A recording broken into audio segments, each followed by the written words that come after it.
resistance.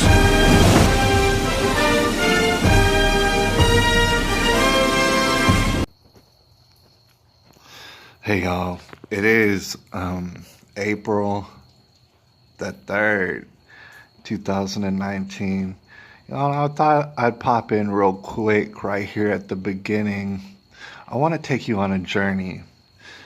As you could tell by the length of this video, you're going to want to settle in and just go for the ride. Thing is, I want to let you know, I don't have very much time to edit tonight. It's not going to be very much editing. It's just a compilation, a particular sequence of videos, and I think that you're going to get my drift, all right, by the end. And so I thank you for joining me. I appreciate you. There's only a couple of things that I want to let you know before we dive into it. All people who, until proven guilty in a court of law, all right, in front of everybody, if they're not proven guilty, they're innocent until proven guilty. The thing is, it's just a sequence of videos to kind of paint you a picture of what may or may not have been going on for years over there in Broward County. All right, and also I want to let you know that, as you could tell by the title, what you're going to realize is that Bob Norman is in fact legend for sure. All right, I don't know if I can put anyone above Bob Norman as far as the work put in over there in Broward County. All right, that being said, I think God has laid his hands on Bob Norman. He is a legend. He's like Paul Bunyan. All right, I'm pretty sure of it from what I've seen. And the thing is, there's much more to share from Bob Norman that we're going to share. We're going to have to share it at a later time, but you're going to get a taste of what it is I'm talking about. If you don't know, a lot of people do know, it's Bob Norman, all right? And he is on top of the case. God's laid his hands on him. And here's the thing, everybody, if you don't hear any of my other words, you better keep your eyes on Bob Norman, all right? And hopefully he doesn't just wind up dying from natural causes real soon. Anyways, I appreciate y'all. I'll holler at y'all. It's April 3rd, 2019. Lieutenant Investigator Bob Norman is reporting on another bailiff in trouble at the Broward County Courthouse. This time, the court officer is under investigation after items began disappearing from the lost and found. Here's what Bob has discovered. Security's tight at the Broward County Courthouse, but now there's an investigation into whether some entrusted with protecting the people victimized them instead. Joseph Safante, a veteran court deputy and the president of the Broward Sheriff's Office Lodge of the Fraternal Order of Police, has been taken off the job and put on desk duty while under internal investigation by BSO for alleged theft. Hundreds of people go through these security detectors at the courthouse each day, and some of them inevitably leave belongings behind. A wallet, maybe a cell phone. Bailiff Safante is under investigation for allegedly stealing those personal items. No one answered the door at Safante's home, and he refused comment on the phone. BSO confirmed that another sheriff's employee, community service aide Lisa Booley, has also been removed from the courthouse during the investigation. It's troubling. Courthouse activist Bill Jellin says it's part of a troubling trend. Just this month, bailiff Kendrick Busby was charged with rape and attempted murder of a prostitute. Another bailiff, Garrett Cunningham, was sentenced to 20 years in prison last year for false imprisonment and aggravated assault. Another, Steve Palacios, was charged with dealing in stolen property, and still another, Brian Preston, was sentenced to 8 years in prison on a child porn conviction. There's really some people caught up in some sensational and very scary allegations of serious crimes. Bob Norman, Local 10 News. A spokesman for the state attorney's office confirmed to Bob that BSO has presented the Safante investigation to prosecutors for criminal review. Formerly married Broward bailiffs on Tuesday found themselves at the center of the courtroom drama they normally watch over. She took the witness stand, he took his seat at the defense table. Fighting tears, the woman testified to the humiliation, hurt, and betrayal she says her ex-husband put her through when he terrorized her at gunpoint, handcuffed, shackled, and sodomized her with a vegetable. The assault allegedly took place at a plantation motel off State Road 7 on the day she asks for a divorce. Because of the nature of the allegations, the Sun-Sentinel is not identifying the woman. 64-year-old Garrett Cunningham has spent a year and a half in the Broward, Maine jail since his September 2013 arrest. The couple met in 1983 as prison guards at Rikers Island in New York City and married in 1990. Cunningham's defense attorney told jurors the woman had concocted the tale to protect an inheritance she had received after her parents' deaths. His lawyer also scrutinized her failure to immediately report the rape. She reported the assault 2 days later. Cunningham remains on trial in Broward Circuit Court on 2 counts of sexual battery, 1 count of armed false imprisonment, and 1 count of aggravated assault with a firearm. If convicted as charged, he could be sentenced to life in prison. His trial resumes Wednesday. For thesunsentinel.com, Dylan Boucher. This bad bailiff in Broward County is back behind bars. He's accused of a vicious attack on a woman. Local 10 News investigator Bob Norman has the update on what put that bailiff in cuffs today.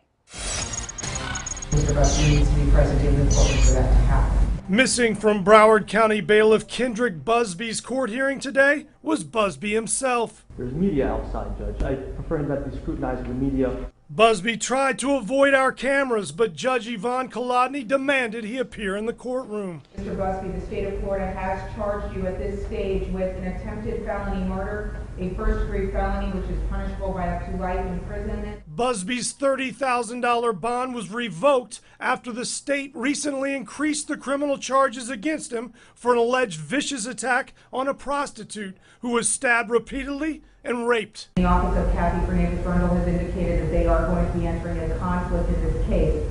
Unfortunately, sometimes these things are out of the court's control. And because the state attorney's office declared an unknown conflict in the case, a new bond hearing could not be held until Governor Scott names a new prosecutor. I will be taking you into custody and holding you no bond. So Busby, whose old job at times was to handcuff defendants, was handcuffed himself and led to jail. Mr. Busby was not at the scene, was not involved in this incident. His attorney, Elias Halal, said his client would be cleared of wrongdoing in the case. This was just a contrived statement by a known prostitute and misstatements of law by the Miami-Dade Police Department. Now, Bailiff Busby is going to remain behind bars until a new prosecutor is chosen, and that process could take days or even weeks.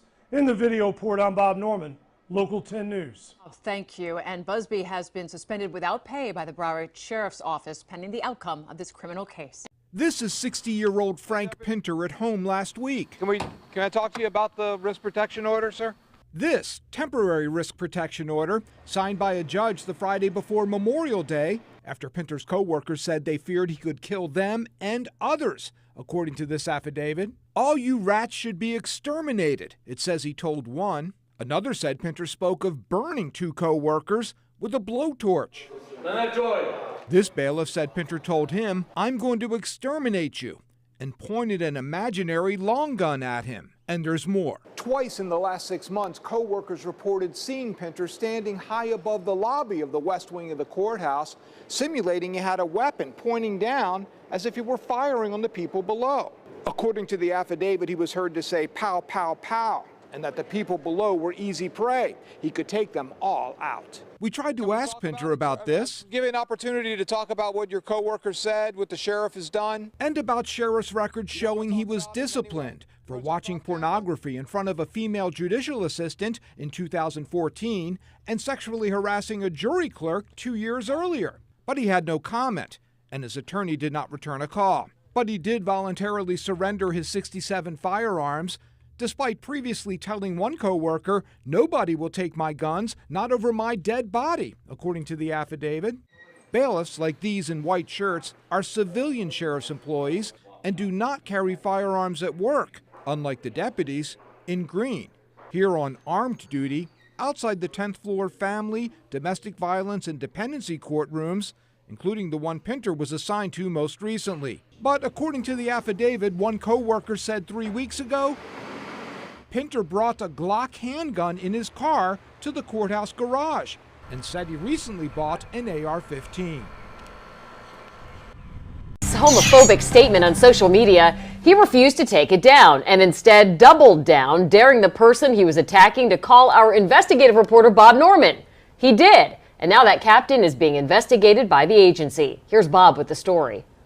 I'm gay and openly gay. Republican activist Gilberto Montalvo doesn't hide his sexuality, but he also didn't expect to be attacked for it by a Broward sheriff's captain. It's discrimination, Bob. Discrimination is wrong. That BSO captain, Ira Goldberg, claimed in a Facebook post that Montalvo had hired people to protest against Sheriff Scott Israel at a Democratic event this weekend. Montalvo says that was false and that what came next was flat out homophobic. When Goldberg wrote, "I hope you offered them money instead of sexual favors. Those men deserve better." I was in shock at first. He aimed at your sexuality. That is correct. Why do you think he did that? Homophobia.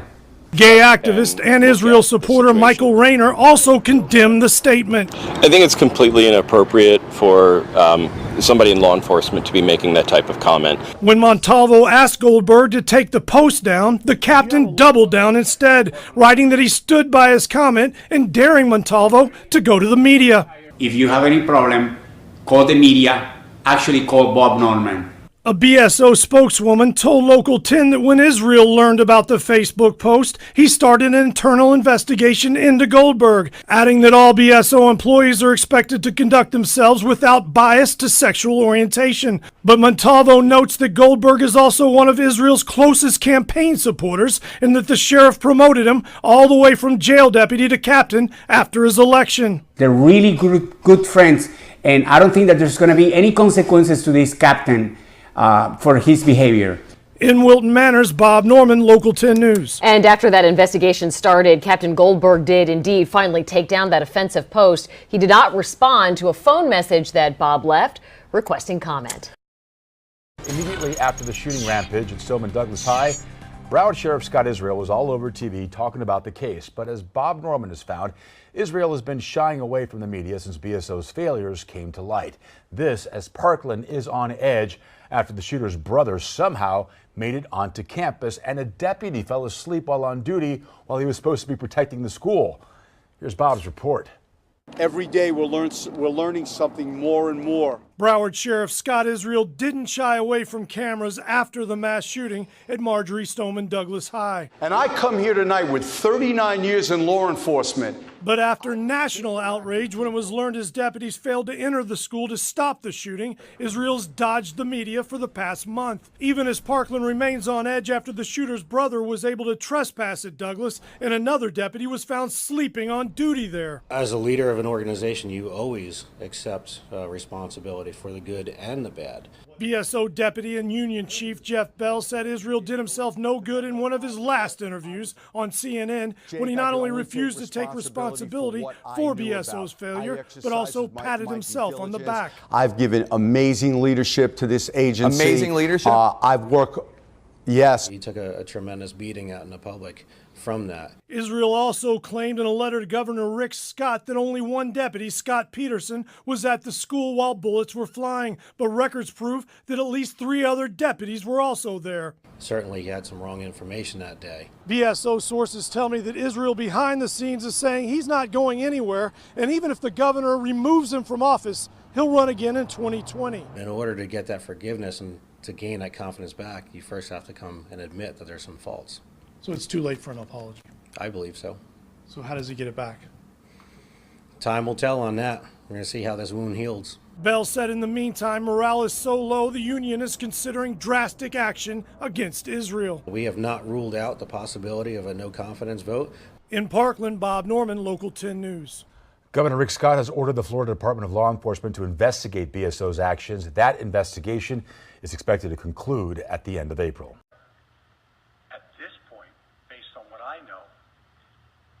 I don't have any reason to believe that any member of our agency knew there was an active shooter. Peterson, not only did he not go in, but he never got on the radio and advised this agency there was an active shooter. I believe that there's one instance that you'll see in some of the video where a deputy, and I can go through and find his name, but... So just to help out on this, because you're going to get information, you can't get bogged down in this, but okay. Peterson is standing at the east door of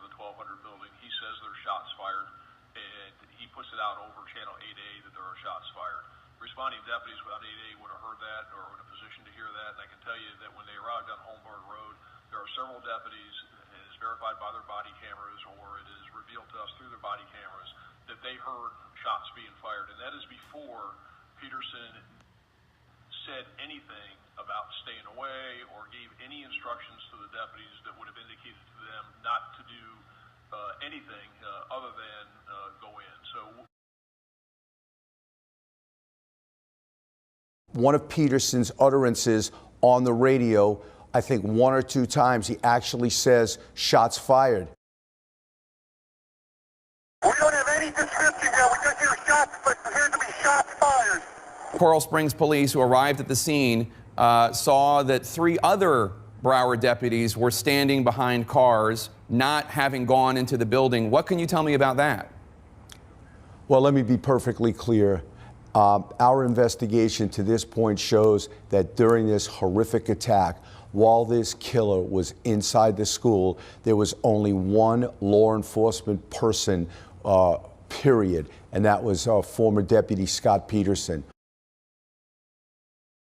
Tango 2, I hear shots fired by the football field. Shots fired by the football field. 17 Yankee 4, we definitely have shots being fired.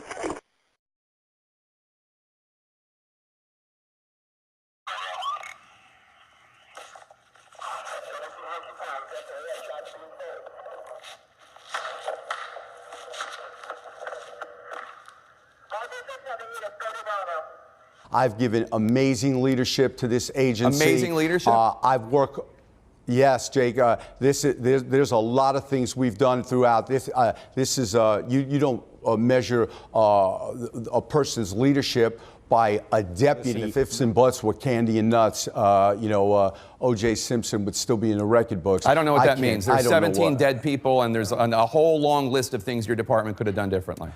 Election season is heating up in South Florida, so it's not surprising we have our first big campaign controversy. In a primary featuring several challengers in the Broward Sheriff's race, opponents accused the incumbent top cop of misusing on-duty BSO personnel for his own political advantage. Investigator Bob Norman jumps on the campaign trail in a story you'll see only on Local 10.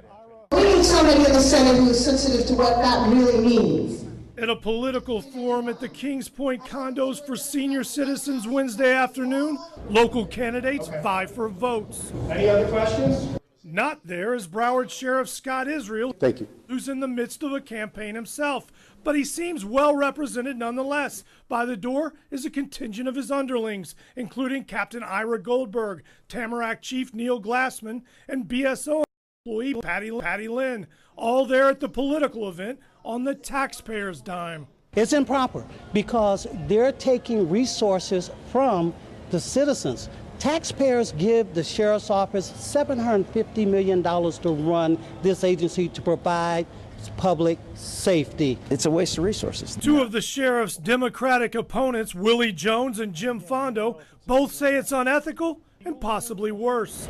I think it borders on illegal. It's an honor for me to speak on behalf of Sheriff Scott Israel. Here's Israel's executive officer, Russell DePerna, giving a campaign speech for Israel, wearing his BSO star. Obviously, Scott Israel can't be everywhere, so he sends his people to fill in for him. Lynn, meanwhile, is a fixture at campaign events, passing out BSO flyers, some with prominent photos of Israel. She's in her BSO uniform. Patty, how are you? I don't believe she should be here at all. So you're at all these political events working for the sheriff? I'm working for the sheriff and doing the duties that I'm assigned to do. You're not working political work here? No, sir. Captain Goldberg has been spotted at other political forums as well. I am a recipient of 13 Democrat of the Year awards. Here he is in full uniform at a Kings Point political event in October, videotaping the sheriff's campaign speech. Good, Bob. I caught up with Goldberg outside last week's event. Yeah. Do you have a law enforcement reason to be in there? Give PIO a call. They'll be more than happy to answer any questions. It looks like, as a captain, you're doing political work for the sheriff while you're on duty.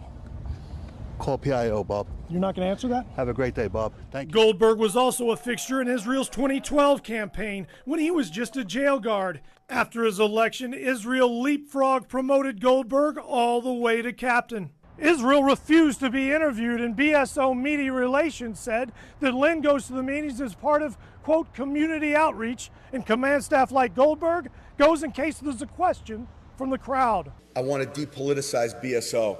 Prior to winning office in 2012, Israel promised to take politics out of policing. We're here at the Lowe's Home Improvement Center on Federal He accused then Sheriff Al Lamberti of, quote, shameless promotion for holding document shredding events that included his face on the side of privately owned trucks. But when Israel took office, he simply had his own face put on shredding trucks and continued the practice.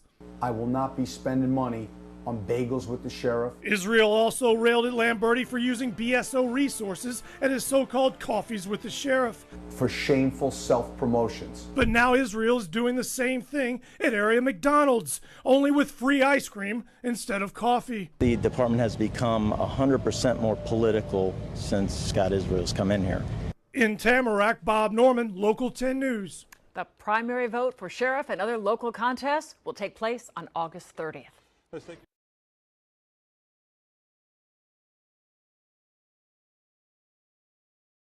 And now at 5:30, back in court, the inmate who escaped from the Broward courthouse a week and a half ago returned to the same courtroom this morning for a hearing, and he was all smiles. Deontay Rosales is charged with escape as well as first-degree murder. His escape triggered security upgrades at the courthouse, and as CBS 4's Joan Murray reports, there are even more changes in store. Chained from hand to foot, Deontay Rosales returned to the same Broward courtroom he daringly escaped from 11 days ago, dropping his jail jumpsuit and cuffs in the hallway. He mouthed a message to his family in the courtroom that didn't sit well with the many deputies guarding the door. Get up, let's go. Rosales' brother was escorted out of the hearing. The hearing to decide if Rosales needed a mental health evaluation was triggered last week when he made this comment to a judge. I'm not saying I feel mentally disturbed, but not saying that I won't. The judge nixed the evaluation, and Rosales' family left court defending his choice to run, saying he's been wrongly accused of killing Jill Sue in her Davie home back in 2014. I think he's innocent, and I believe he deserves a fair trial. They just want a closed case, so they pinned that on him. I believe he was framed. Are you Winston George Jr. Russell? Yeah. The man accused of driving the escaped getaway car, Winston Russell, never made it to court. He refused to come up. We are asking for some doctors to be appointed to determine whether or not he is competent to proceed at this point. Since Rosales' escape, there are more armed deputies visible in the courthouse. Still, sources say a man with a knife got past security and was stopped a short time later. The sheriff said he wasn't aware of the breach, but continues to work on getting an armed deputy in criminal court and domestic violence cases. My job as the sheriff of Broward County is to save lives.